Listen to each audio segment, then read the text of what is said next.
Sveika tauta! Burtiski no patās beidzās mītiņš, kurā cilvēki izteica neapmierinātību ar to, ka mūsu prezidents, Latvijas formālais deputātu prezidents, neizteica līdzjūtību terora aktā bojā gājušajiem. Tāds interesants variants un ierosināja atkāpties. Es saprotu, ka būs daudz dažādas sapulces, jo spodrinās spaules, jo katrs gribēs tikt uz Geiropu par 10 štukām. Nauda pietiekami liela Latvijas apstākļiem, atbildība nekāda. Un gal galā, ja jau esam šeit pie prezidenta pils, atcerēsimies vienu elementāru lietu, kā Edgars Rinkevičs kļuva par prezidentu. Ļoti vienkārši.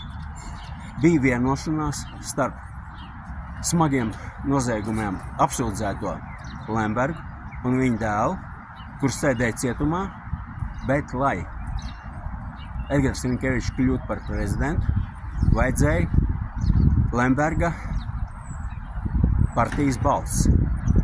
Un viņš tos dabūja. Un tagad šie te Lemberga pakalpiņi ir konkrēti lemberasti. Kā to saprast? Ļoti vienkārši. Pērk un pārdod Latviju. Pērk un pārdod. Kad nelielu laiku atpakaļ Doma laukumā arī bija pasākums, kurā Rinkevičam uzdeva jautājumu: prezidenti, kur ir Satversmes oriģināls? Tad viņš pateica: man sirdī. Nu netic.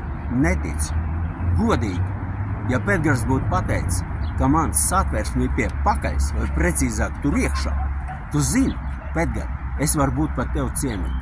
Bet tā kā tu to nepateici, tu neesi Latvijas tautas prezidents, bet gan pērkamo deputātu prezidents.